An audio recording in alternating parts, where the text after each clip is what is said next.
اگر راستے بند نظر آ رہے ہیں اور قدم تہجد کی طرف جا رہے ہیں تو جان لو تمہارے رب نے تمہیں تہجد کے لیے چن لیا ہے۔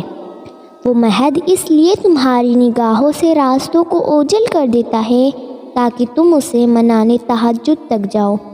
وہ چاہتا ہے میرا بندہ رات کی خاموشی میں مجھ سے ہم کلام ہو اور میں رات کی خاموشی میں سکون سے میرے بندے کو سن سکوں۔ فوراً تمہاری سن لیتا تو کیا تم تہجد کا مزہ چکھ پاتے، اس کی محبت کی لذت، اس کی قبولیت کی اہمیت جان پاتے؟ تہجد کا سجدہ ہر کسی کو نصیب نہیں ہوتا۔ تہجد لاڈلی عبادت ہے اور اللہ کے لاڈلوں کو ہی نصیب ہوتی ہے۔ تہجد میں مانگی ہوئی دعا رد ہو جائے یہ تو سراسر ناممکن بات ہے۔ تم اسے منانے اپنی نیند قربان کرو اور وہ نہ مانے، یہ ناممکن سی بات ہے۔ تہجد کی نماز اللہ نے بنائی ہی قبولیت کے لیے ہے۔ اگر کوئی دعا تمہیں تہجد تک لے گئی ہے تو جان لو تمہاری دعا کی قبولیت ہو چکی ہے۔ جو دعا تم تہجد میں مانگ رہے ہو نا، حقیقت میں تو وہ دعا کب کی قبول ہو چکی ہے۔ وہ دیر فقط اس لیے کر رہا ہے تاکہ تمہارا اور اس کا دعا کا رشتہ برقرار رہ سکے۔ تہجد کی نماز معاوضوں کا ذریعہ ہے۔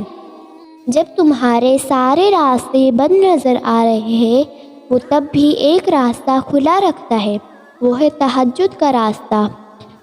تہجد تمہیں اللہ کے قریب کرنے کا ذریعہ ہے۔ تہجد تو اللہ کو حال دل سنانے کا بہترین ذریعہ ہے کہ جس کو لگ جائے تہجد کی لگن، پھر اس کو اپنے رب سے ملاقات کی لگن لگ جاتی ہے۔ سجدے تو بعد میں آتے ہیں، تہجد کی صرف نیت کر لینا ہی اللہ کو راضی کر دیتا ہے۔ تہجد وہ نماز ہے جس کے بارے میں رسول اللہ صلی اللہ علیہ وسلم نے فرمایا، اس نماز کی نیت کر لینا کا اتنا بڑا اجر ہے کہ اگر کوئی تہجد کی نماز پڑھنے کی نیت کر کے بستر پر لیٹا اور سو گیا کہ کچھ دیر بعد اٹھ کر پڑھ لیں گے اور اس کی نیند نہ ٹوٹ سکی تو اس کے لیے یہ نیت کر لینے کا ثواب ادا کی ہوئی نماز کے برابر ہے۔ جس نماز کی صرف نیت کر لینے کا ثواب اتنا بڑا ہے تو سوچو سجدے کیا کچھ کر سکتے ہیں۔ ادھورے قصے تو اللہ نے تہجد کے لیے چھوڑے ہوتے ہیں تاکہ تم آؤ، اسے مناؤ اور اپنی مرادیں پا جاؤ۔ جب تم وقت تہجد اپنی نیند قربان کر کے اللہ سے یہ کہنے کے لیے سجدہ ریز ہو جاتے ہو کہ یا اللہ مجھے آپ سے محبت ہو گئی ہے، تو اللہ بھی پلٹ کر فرماتا ہے مجھے تم سے بھی زیادہ تم سے محبت ہے۔ پھر اس کی محبت تمہیں ان ساری دعاؤں کی قبولیت کو دوڑتے ملتی ہے جن کے بارے میں تم سوچ رہے ہوتے ہیں کہ یہ کبھی نہیں ہونے والا ہے۔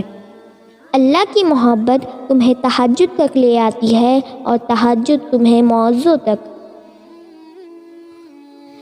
آپ کی دعاؤں کے لیے 7 آسمان کے پردے اٹھا لیے جاتے ہیں اور پھر اللہ ایسے معاوضے کرتا ہے جو کبھی زمین والوں نے دیکھے ہوتے ہیں اور نہ آسمان والوں نے۔ تہجد کے وہ سسکتے ہوئے سجدے ہی تمہاری دعاؤں کے لیے معاوضوں کا ذریعہ بنیں گی جو صرف تمہارے اور اللہ کے درمیان میں ہیں۔ تہجد بڑا گہرا راز ہے اللہ اور اس کے بندے کے درمیان۔